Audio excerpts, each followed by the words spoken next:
नमस्कार, स्वागत है आपका इंडिया न्यूज़ इन खबर में और मैं हूं मनोज कुमार। महात्मा गांधी हमेशा राजनीतिक शुचिता की बात करते थे।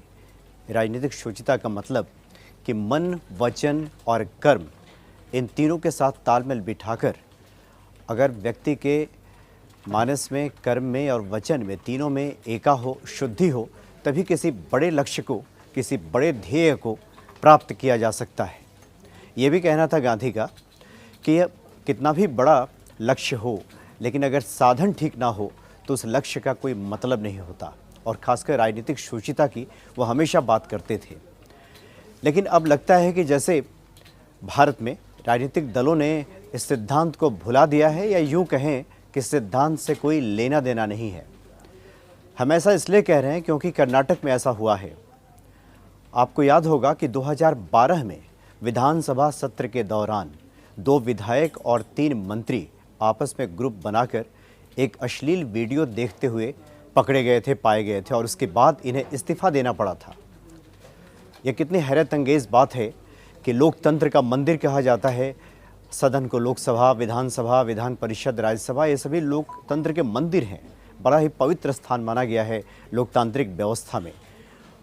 और जिस वक्त जनता की समस्याओं की सुनवाई होनी चाहिए थी, लोकतंत्र में व्यक्ति के अधिकारों के बारे में बात होनी चाहिए थी, लोक कल्याण किस प्रकार से हो इसकी चर्चा होनी चाहिए थी, उस वक्त ये जनता द्वारा चुने हुए प्रतिनिधि पोर्न साइट्स देख रहे थे, अश्लील वीडियो में संलग्न थे, तो इस्तीफा देना पड़ा था उन्हें।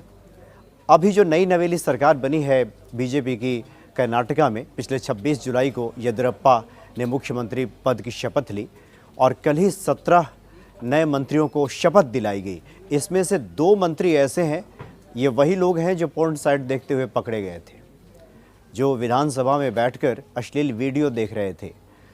अब जरा सोचिए, इनमें भले ही और सभी काबिलियत हो, प्रतिभा हो, लेकिन एक नैतिकता का भी तकाजा होता है। जैसा कि गांधी कहा करते थे कि व्यक्ति में कितना भी गुण हो, लेकिन अगर उसका चारित्रिक गुण विकसित ना हो, अगर उसका चारित्रिक पतन हो गया हो, कैरेक्टर नाम की चीज़ उसके भीतर ना हो, तो उसके सारे गुण व्यर्थ हो जाते हैं। उसके सारी प्रतिभा मानव के लिए किसी काम की नहीं रहती, मानव मात्र के किसी काम आने वाली नहीं है, क्योंकि उस व्यक्ति का चारित्रिक विकास ही नहीं हुआ है। तो पता नहीं ऐसी क्या मजबूरी थी येदियुरप्पा की कि ये पोर्न साइट्स देखने वाले 2 विधायकों को मंत्री बना दिया गया, जिन्हें इस्तीफा देना पड़ गया था। ये जो दोनों मंत्री हैं, ये हालांकि उस वक्त कुल मिलाकर के 3-4 लोग ये क्लिप देख रहे थे। 2012 का ये मसला था और येदियुरप्पा के मंत्रिमंडल में पूर्व सीएम जगदीश शेट्टार और 2 पूर्व डिप्टी सीएम के.एस. ईश्वरप्पा और आर अशोक हैं। तो 34 तक मंत्री कैबिनेट में शामिल किए जा सकते हैं। अभी 17 पद हालांकि खाली है। तो जैसा कि मैंने कहा कि मंत्रिमंडल में शामिल किए गए नए मंत्रियों में पूर्व मुख्यमंत्री जगदीश शेट्टर, 2 पूर्व मुख्यमंत्री, ये सभी को इसमें शामिल किया गया है। और इसमें जैसा कि मैंने बताया कि इसमें जो 2 चेहरे हैं जो कि पकड़े गए थे उस वक्त देखते हुए पोर्न साइट्स, इसमें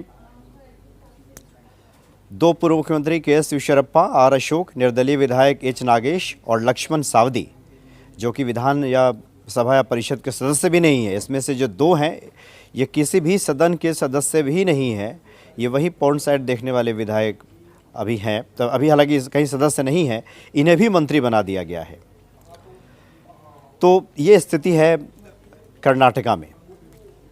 तो इन दोनों को जो शामिल किया गया है 2012 में, जैसे कि मैंने कहा कि इनको पकड़ा गया था, और इसमें जगदीश शेट्टार और के.एस. ईश्वरप्पा और आर अशोक, ये जो 3 लोग हैं, इन 3 लोगों पे उस वक्त भी आरोप लगा था कि ये पोर्न साइट्स देखते हैं। और बाकायदा एक वीडियो क्लिप भी जारी हुआ था, दिखा भी था, जो हम एक आपको जो दिखा रहे हैं कुछ तस्वीरें। इन तस्वीरों में आप देख भी सकते हैं कि किस प्रकार से विधानसभा में बैठकर पोर्न साइट का अवलोकन कर रहे थे और उस वक्त जनता से जुड़ी समस्याओं की चर्चा हो रही थी। तो इस तरह के नुमाइंदे जिनका इस तरह का चारित्रिक पतन हो चुका है, जो ये भी नहीं समझते कि लोकतंत्र में विधानसभा की क्या अहमियत है और किस लिए जनता ने उन्हें चुन के भेजा है, और कम से कम उस वक्त जिस वक्त ये बहुत आवश्यक था कि जन भावनाओं का ख्याल रखते हुए जन समस्याओं पे जब चर्चा हो रही थी उसके बारे में वो सुनते समझते अपनी बात रखते, उस वक्त वो इस तरह के अश्लील वीडियो देखने में वो लिप्त पाए गए, तो समझा जा सकता है कि कितनी उनके अंदर उस जिम्मेवारी का एहसास है जनता के प्रति, और ऐसे लोगों को बीजेपी सरकार ने वहाँ मंत्री बना दिया है। तो कुल मिला के ये कह सकते हैं कि ऐसा लगता है जैसे राजनीति से राजनीतिक शुचिता, उसकी शुद्धता और जो चारित्रिक विकास की बात होती है वो शायद अब ख़त्म होते जा रहा है, लोप होते जा रहा है। और किसी प्रकार से सत्ता में ख़ुद को बनाए रखना या उन लोगों का अहमियत देखना जो सत्ता के लिहाज से उपयुक्त हो सकते हैं या होते हैं, उन लोगों को तवज्जो देना शायद राजनीति की मजबूरी बनती जा रही है, और ऐसा ही कुछ देखा है कर्नाटका में। फिलहाल इतना ही, नमस्कार। इन खबर चैनल को सब्सक्राइब करें और बेल आइकन दबाना ना भूलें।